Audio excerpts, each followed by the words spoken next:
नमस्कार दोस्तों, आप देख रहे हैं चित्रकथा टीवी। भावेश अपने माता पिता के साथ एक छोटे से शहर मालेर में रहता था। वो छोटे छोटे बच्चों को स्कूल में पढ़ाया करता था। उसी विद्यालय की एक टीचर उसको बहुत पसंद थी। उसका नाम था प्राची। प्राची का जन्म साउथ इंडिया के एक गांव मलयापम में हुआ था, इसलिए प्राची को हिंदी अच्छे से बोलने नहीं आती थी। भावेश को प्राची बहुत पसंद थी। वो उसको हर समय देखने के बहाने ढूंढता था। एक दिन उसने सोचा कि क्यों मैं प्राची को अपने दिल की बात बताऊं, और फिर एक दिन वह प्राची के पास गया और बोला, प्राची, वो मुझे तुमसे कुछ ज़रूरी बात करनी है। प्राची, वो बात ये है कि मैं ज़्यादा घुमा फिरा के नहीं कहूँगा। दरअसल मैं तुम्हें बहुत पसंद करता हूँ। अगर तुम्हारी इजाज़त हो तो मैं अपने मम्मी पापा को तुम्हारे घर पे रिश्ता लेके भेजना चाहता हूँ। नी मक्कड़ नाली नी नीलामी नी। अरे ज़रा हिंदी में बोलो ना, मुझे कुछ समझ में नहीं आया। तो ठीक है जी, आप ना मेरे घर पे रिश्ता लेकर आओ जी। बस फिर भावेश खुशी से फूला ना समाया और वह भागते भागते घर गया और उसने अपनी माँ को बुलाया। अरे क्या है बेटा, क्यों चिल्ला रहा है तू? क्या हुआ? माँ, वो जिस लड़की के बारे में मैंने तुम्हें बताया था ना, माँ आज मैंने उससे बात कर ली। माँ, उस लड़की ने आप दोनों को उसके घर पे रिश्ता लेकर आने को कहा है। अरे हाँ, वो क्या नाम बताया था तूने? प्राची ना? हाँ हाँ, ज़्यादा उतावला ना हो। मैं कल तेरे पापा से बात करूँगी, फिर हम लोग चलेंगे, समझा? अगले दिन मनोहर और देवकी भावेश का रिश्ता लेकर प्राची के घर गए। देखिए बहन जी, हमारा बेटा भावेश आपकी बिटिया प्राची को बहुत पसंद करता है। देखो बहन, हमको कोई ऐतराज नहीं है। अगर हमारा बेटी को तुम्हारा बेटा पसंद है तो हमको कोई प्रॉब्लम नहीं है जी। तो हम ये रिश्ता पक्का समझे। और फिर क्या था, प्राची और भावेश की शादी हो गई।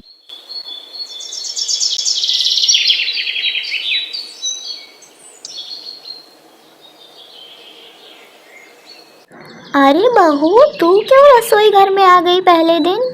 नी मक्कड़ नाली नी नीलामी नी इडली सांभर। अरे बहू, अब तू तो जानती है ना, मुझे तेरी भाषा समझ में नहीं आती है, जरा हिंदी में बोलना। अय्यो माँ जी, मैं बनाती है ना, मैं बनाएगी। आप ना नाश्ता की टेबल पे बैठो, मैं नाश्ता लेकर आती। और प्राची नाश्ते की मेज पर नाश्ता लेकर आई। और फिर जैसे ही देवकी और मनोहर नाश्ते की मेज पर बैठे, नाश्ते में इडली सांभर देखकर उनकी खुशी का ठिकाना न रहा, क्योंकि इडली सांभर या तो उन्होंने खरीद कर खाया था या तो दूसरे के घर से आया हुआ। अरे वाह बहू, गर्मा गर्म इडली सांभर, आज तो मजा आ जाएगा बहू। वाह बेटा वाह, क्या बहू लाया है तू। हाँ, आज तो मैं भर पेट नाश्ता खाऊंगा। पहली बार तेरी माँ की हाथों से छुटकारा मिला है मुझे। आज तो जी भर के खाऊंगा। खाने की तारीफ सुनकर प्राची बहुत खुश हुई और नाश्ते के बाद भावेश काम पर चला जाता है। और फिर अगले दिन नाश्ते में खाने के मेज पर, मम्मी जी, खाना तैयार है जी, आप सभी नाश्ते की टेबल पे बैठ जाओ। अरे बहू, तूने फिर आज इडली सांभर बना दिया। चल ये भी ठीक, क्योंकि तेरे हाथों के बने हुए इडली सांभर तो हम रोज खा सकते हैं। अरे हाँ हाँ देवकी, बिल्कुल ठीक कहा तुमने। बहू के हाथों के बने हुए इडली सांभर कितना भी खा लूं, मेरा तो मन ही नहीं भरता। और फिर अगले दिन प्राची ने एक बार फिर नाश्ते में इडली सांभर ही बनाया।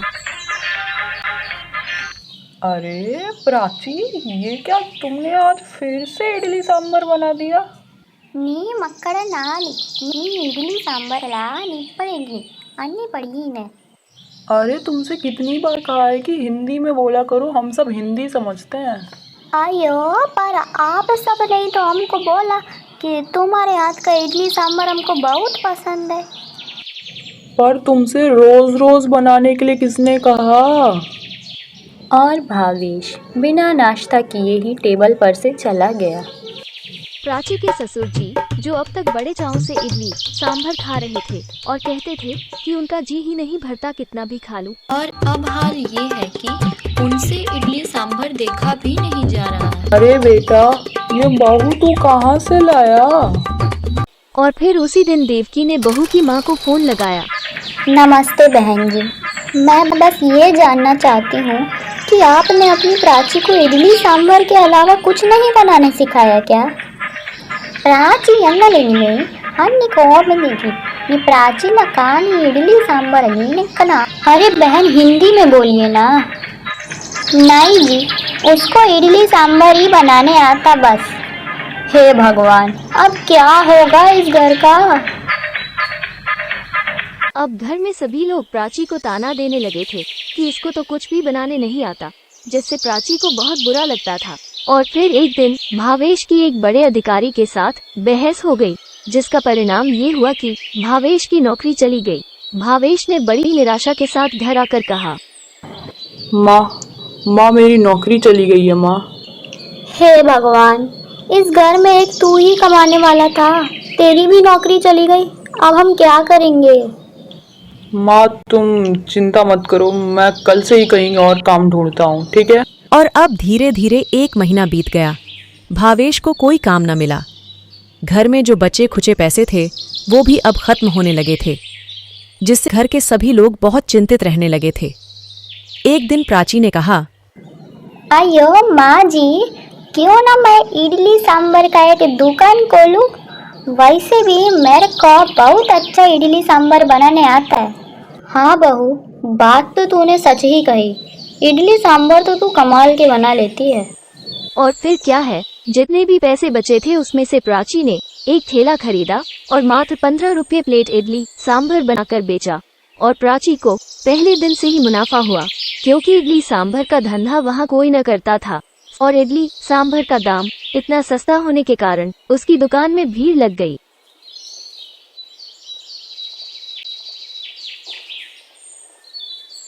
अरे वाह, क्या स्वाद है भाई। हाँ भाई, बिल्कुल सच कहा तुमने, स्वाद तो गजब का है। और सभी को प्राची के हाथों के बने इडली सांभर खूब पसंद आए।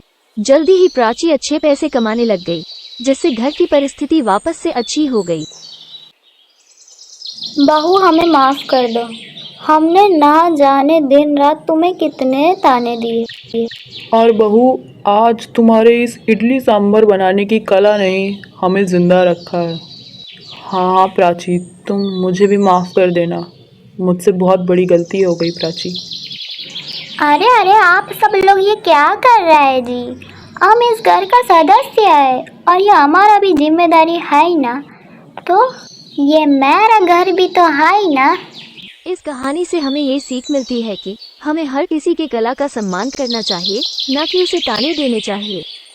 मिलेंगे आपसे फिर से एक नई कहानी में, तब तक के लिए अपना बहुत ख्याल रखें। नमस्कार दोस्तों, आप देख रहे हैं चित्रकथा टीवी।